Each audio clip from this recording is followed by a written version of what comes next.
ഞാൻ ഇന്ന് ഒരു കഥ പറയാം. നമ്മളെ എല്ലാവരെയും ബാധിച്ചിട്ടുള്ള ഒരു വലിയ പ്രശ്നവും ആ പ്രശ്നത്തിൻ്റെ നമ്മളിപ്പോഴും തിരിച്ചറിയാത്ത കാരണവുമാണ് ഈ കഥയുടെ വിഷയം. ഞാൻ Arun and welcome to another episode of പിശുക്ക്.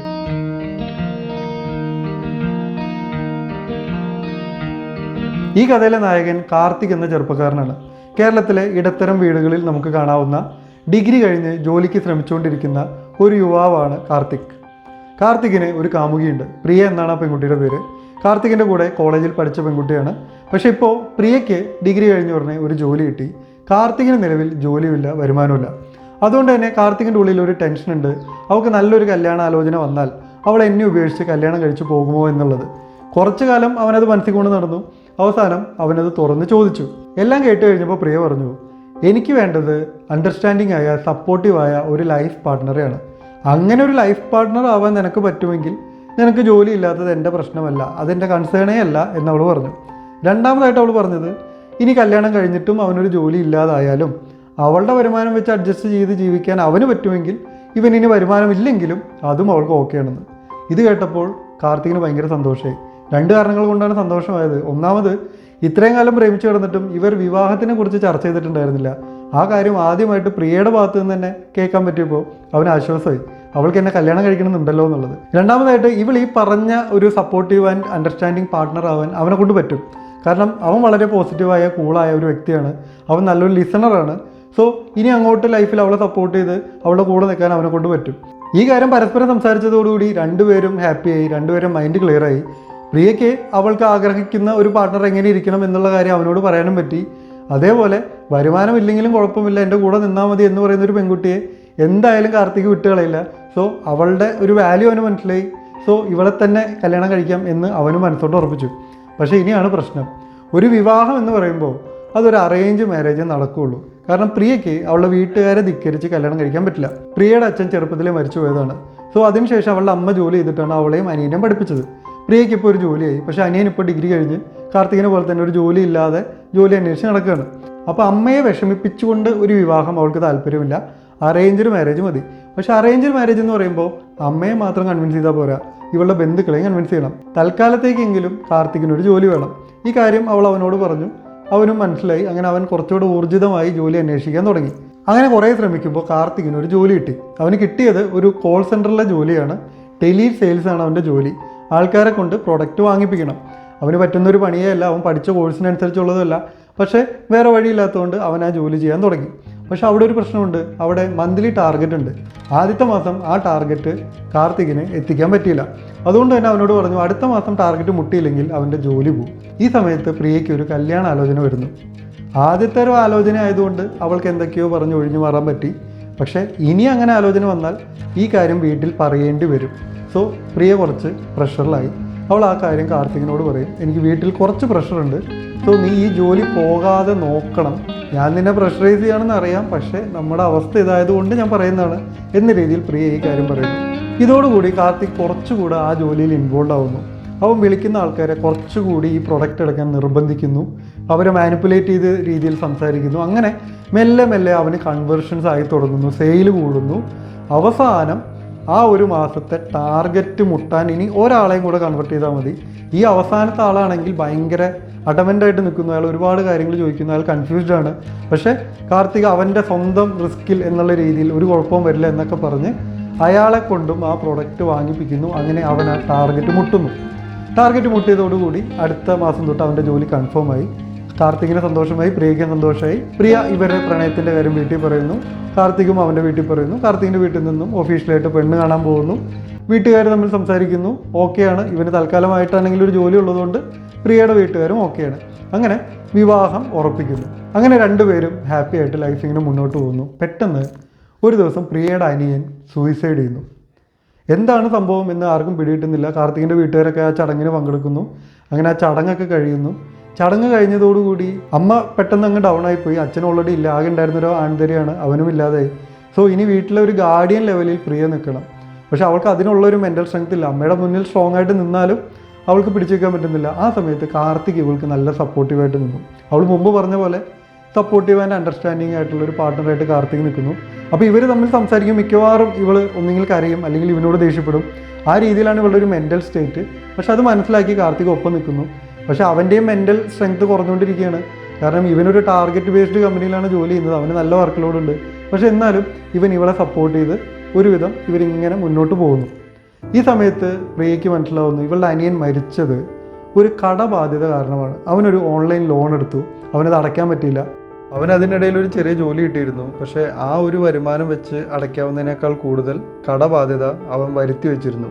അതുകൊണ്ട് തന്നെ അത് ചേച്ചിയോടും അമ്മയോടും പറയാൻ അവന് മടിയായിരുന്നു. പിന്നെ അവർ നിരന്തരം വിളിച്ച് അവനെ കൊണ്ട് ഈ ലോൺ അടപ്പിക്കാൻ നോക്കലൊക്കെ ആയപ്പോൾ അവൻ സൂയിസൈഡ് ചെയ്തതാണ്.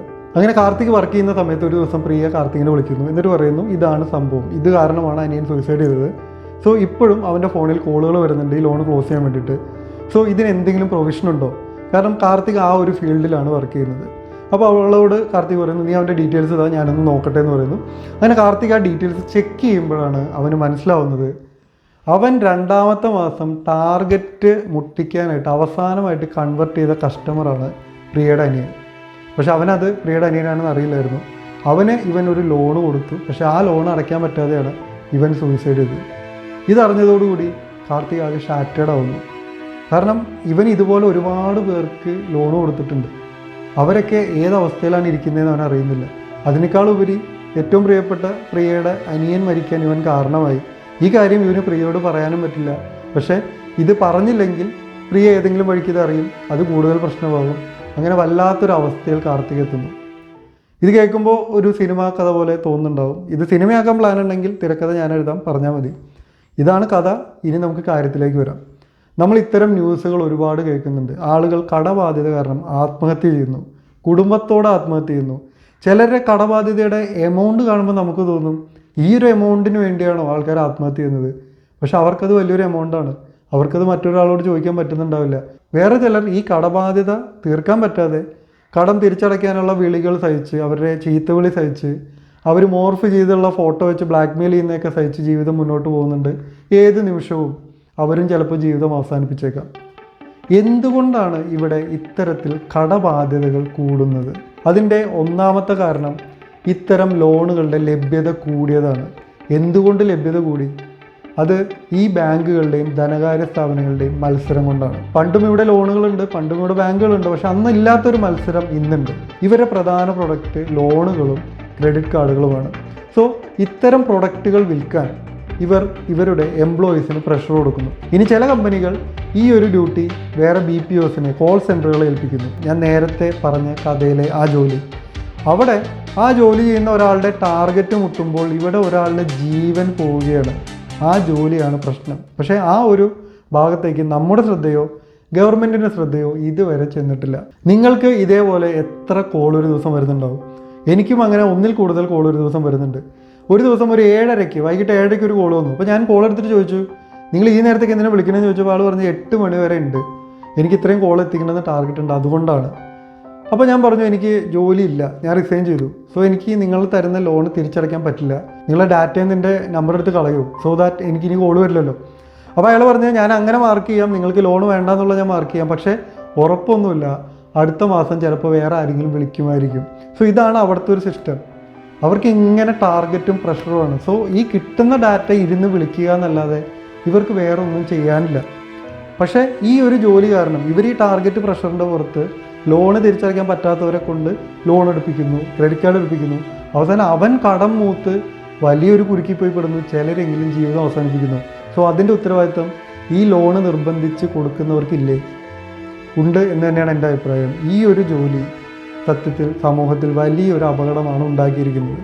സോ എന്താണ് ഇതിനൊരു സൊല്യൂഷൻ? ഈ ഒരു ജോലി നിരോധിക്കുക എന്ന് പറയുന്നത് ഇതിൻ്റെ സൊല്യൂഷൻ അല്ല. ഇവർ ചെയ്യുന്ന ടെലി സെയിൽസ് എന്ന് പറയുന്നൊരു കാര്യമാണ്. അതിനൊരു സ്കിൽ സെറ്റ് ഉണ്ട്. കാരണം നേരിട്ട് കാണാത്ത ഒരാളെ കൊണ്ടാണ് ഒരു പ്രൊഡക്റ്റ് എടുപ്പിക്കുന്നത്, അതൊരു സ്കില്ലാണ്.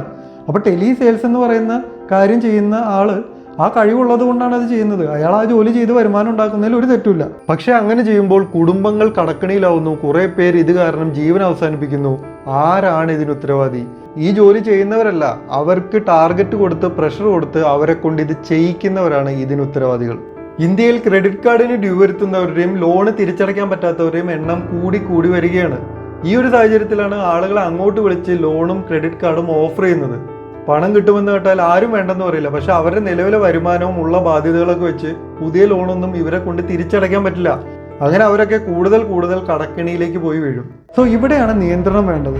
ഒരു ലോണ് തിരിച്ചടയ്ക്കാൻ കഴിവില്ലാത്ത ഒരാളെ നിർബന്ധിച്ച് ആ ലോൺ എടുപ്പിക്കാൻ വേണ്ടി ഒരു ഓഫീസ് തുറന്നു വെച്ച് അവിടെ ആൾക്കാരെ റിക്രൂട്ട് ചെയ്ത് അവർക്ക് ടാർഗറ്റ് കൊടുത്ത് പ്രഷർ കൊടുത്ത് അവരെ കൊണ്ട് അത് വിൽക്കാൻ ഏൽപ്പിക്കുന്ന പരിപാടി, അതിന് നിയന്ത്രണം വേണം.